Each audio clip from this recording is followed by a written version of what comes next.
And if Mahoraga, the Divine General, were in Demon Slayer, would he side with the Hashiras or would he join Muzan and his demons? Well, before you even consider any of those possibilities, let me tell you right away that it's impossible. Mahoraga has never been tamed by any user of the Ten Shadows technique in all of history, until Sukuna, the King of Curses, defeated him within a ritual, managing to control him to face Satoru Gojo. But what does that mean? Well, without a clear goal like this, Mahoraga would enter the world of Demon Slayer kicking the door down. He would fight everything and everyone that stands in his way. If you have no idea of the problem this represents, you'll understand as we move forward with the story. But after all, what can Mahoraga change in the story of Kimetsu no Yaiba? Also, how did Mahoraga end up in this universe? Look, after the traumatic events in Shibuya, Megumi was cornered by a curse powerful enough to push him to his limit.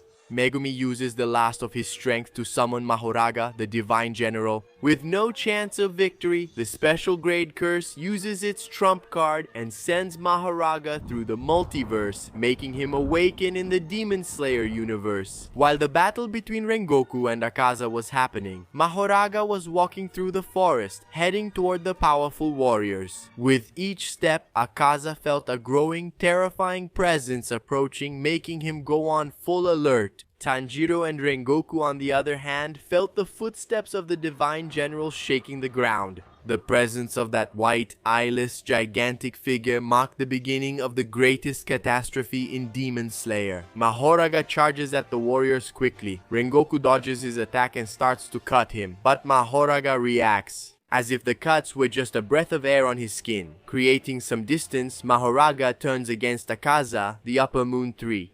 This shocks the hunters who thought he was an Oni, but even Akaza didn't recognize him as one. Mahoraga is a wild beast in battle. Completely out of control, as mentioned before, he attacks the first one he sees, so it didn't matter if it was Rengoku or Akaza. As Akaza attacked him, Mahoraga became even faster and more resistant to his blows. Note that the speed of an elite Hashira like Rengoku surpasses hypersonic, as does that of an Upper Moon like Akaza. However, in the fight between these two, Akaza had not given his all. And even though Mahoraga was initially able to keep up with them thanks to his extra supersonic speed, Akaza had no choice but to take the fight seriously. Akaza extends the range of his Kikijutsu to the maximum and focuses all his destructive power into his strikes. These blows would tear off Mahoraga's limbs. But what will shock them comes next. On top of his head, there is a wheel with 8 handles. It is the key to his power. When the wheel completes a full rotation, he becomes immune to an attack. Soon, when Mahoraga adapts to the battle conditions against Upper Moon 3, the real problem arises.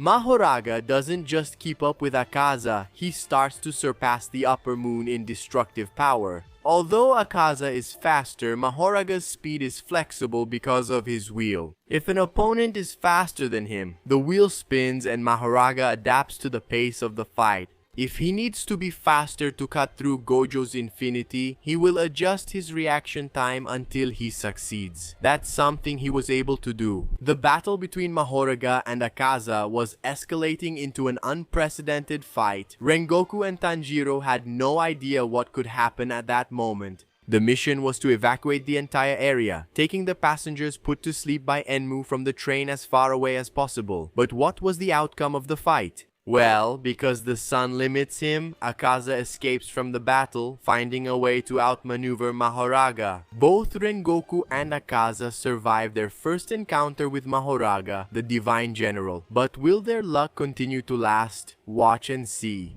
Quando os caçadores retornam para To the Demon Slayer Corps, Rengoku reports what happened, both about Mahoraga and his connection with the demons, as well as the strength of an Upper Moon. This alerts the Demon Slayers. They need to prepare for a threat they are not yet able to face. We've already been told that the Ubuyashiki family has the gift of clairvoyance, being able to, in a way, foresee the future. So, sensing the danger and chaos, Kaguya, the leader of the Demon Slayer Corps, calls for the Hashira training. Something that was supposed to happen later in the story happens much earlier, and this will lead to many changes in what comes next. But before I tell you, what do you think happened when Akaza reported Mahoraga's presence to Muzan? Look, Muzan is now getting ready to meet Mahoraga and study the creature because the Divine General has become his priority. That's because Akaza observed Mahoraga's adaptability and reported it to Muzan, so the King of Demons wants to absorb him to adapt to anything, including the sun. This way he will be able to become perfect. Now listen to me, by the end of this video, Muzan will take action regarding Mahoraga that will change the course of the entire story as we know it, so don't go anywhere. Notice that for the Demon Slayers, the news isn't so good. Mahoraga is traveling through Japan, devastating entire villages and cities. Not even the demons are able to stop him right now. When it's time for Tengu Uzui to go to the district to rescue his wives, he doesn't go with Tanjiro and the others. In fact, with the imminent threat of Mahoraga unleashed and Buyashiki valuing Tanjiro and his friends for the battle, Tengu Uzui would be training with the other Hashiras. However, he would go with reinforcements alongside Rengoku and Mitsuri. Tengu heads to the entertainment district. In the red light district, upon locating Daki and Tengu in Adekaputar, Gyutaro appears, and this time the battle becomes much easier. With two Hashiras by his side instead of just one, they make sure that Daki doesn't interfere in the main battle. And with the training going on for months, all the Hashiras have leveled up their skills. When the Upper Moon 6 are finally defeated, the hunters hear a loud crash. It was Mahoraga advancing through the houses in the district in search of his next prey, throwing himself directly at the hunters who were exhausted from their battle. Even though 3 hunters can corner Mahoraga and deliver powerful strikes, among them there is no one truly capable of exterminating him. Because you see, the only guaranteed way to kill Mahoraga is to destroy him completely. In other words, his entire body must be destroyed in a single attack before he can adapt. If the hunters just cut off his head with the Nichiren blade, but the rest of his body or the essence of the Shikigami is still there, the wheel can still turn, and he can simply regenerate and become immune to the cuts. Notice that in the fight against Sukuna, Mahoraga was sliced hundreds of times inside the Malevolent Shrine. He was hit by slashes that certainly decapitated or dismembered him, but since he was already in the process of adapting to the slashing attacks, he kept regenerating. He was only defeated when Sukuna used the fire arrow Fuga, which completely incinerated him in an absolute one-hit kill. So, Mahoraga adapts to the hunter's most powerful slashes, and the longer the battle lasts, the more exhausted the hunters become. Until finally, they hear the sound of a biwa playing. A room opens out of nowhere and Muzan appears, standing face to face with Mahoraga and the hunters. For Muzan, killing the exhausted hunters wasn't a problem, but facing the Divine General was. Before he can remove the obstacles from his path, or rather, the hunters in his way, Muzan is surprised by Mahoraga's adapted speed for fighting against the 3 Hashiras simultaneously. Muzan tries to tame the Divine General during the fight, but he can't. Mahoraga's speed only increases, becoming even faster than Muzan himself. The flesh tentacles of the King of Demons, which in the original work drove the Hashiras into absolute despair, no longer meant anything to Mahoraga. Muzan tried to poison Mahoraga, turning him into one of his own, but the Divine General's adaptability prevented his transformation.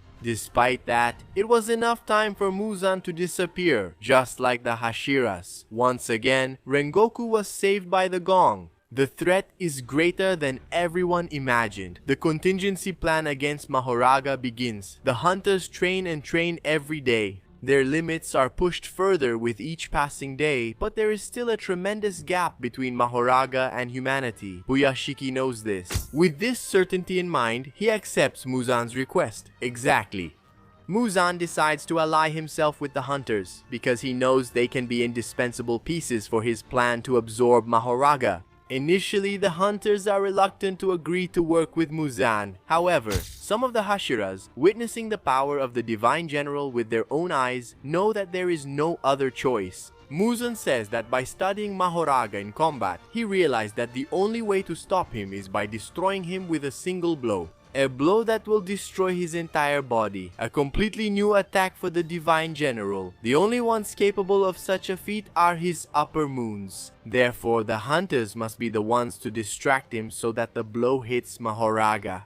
But for that, they need to become even stronger, and the only way is by training with even stronger opponents. So Muzan offers his upper moons to train with the hunters. Therefore, with the spirit of training, what I call the Human and Oni Alliance, Tanjiro awakens his Demon Slayer mark and passes it on to the others. The transparent world also becomes real, and the bright red blade is no longer a myth. The hunters are stronger than ever. During the training period, Mahoraga has already killed more Onis and people than you can count without a calculator. That's exactly why it's time to face the Divine General. And what will be the fate that awaits? Will the Oni hunters win? If they win, what will Muzan do when the alliance is broken? Well, you'll find that out now. Before that, I just ask that you help this video reach true anime fans. To do that, just click the like button below and hype up the video. I'm counting on you. Otakus need to see this insane crossover. Watch as they meet Mahoraga. Nakimi opens one of her infinite castle doors above the Divine General, who lands around the entire squad of hunters and the army of Onis, who were prepared and eager for the final battle. Mahoraga, with his blade, was slicing through thousands of hunters and Onis. The casualties were enormous. All kinds of attacks were coming from afar. Yoku, with his poisonous and paralyzing thorns, tried to stun Mahoraga. The heavy winds from Rantengo's clone pushed the Divine General through the castle rooms while Duma froze every part of his body. Barakasa and Kokushibo will have space to finish the fight with their destructive blows. All these combinations of attacks were desperate attempts to shatter Mahoraga. The Hashiras jumped around the Divine General, predicting his strikes with the transparent world. They attacked with the shining red blade, and they adjusted their speed with the power-up from the Demon Slayer mark. But even though all this pressure was too much even for Muzan, Mahoraga is on another level. He adapted to what seemed impossible in this universe.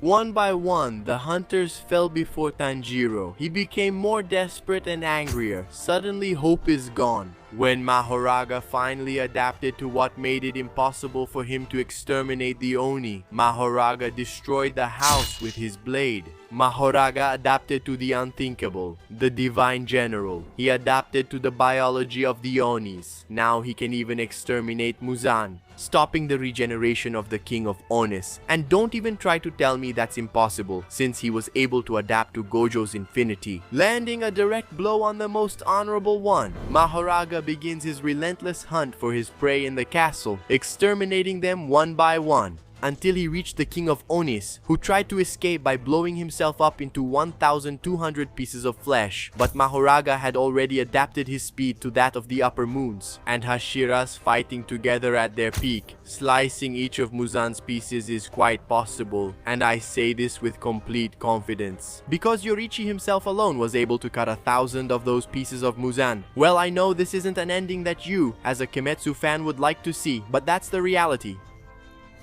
He would be able to kill everyone in the Infinity Castle. He would easily put an end to both the Demon Slayer Corps and the demons together, with Muzan's extermination. All of his demons would also disintegrate, and the only ones who might have been able to purge this being no longer exist. So, with nothing that can stop him, Mahoraga would turn Japan into total chaos. Do you think they could find a way to stop Mahoraga? Comment down below. And watch this video I picked out for you. I guarantee you won't regret it. I'll see you there, otaku.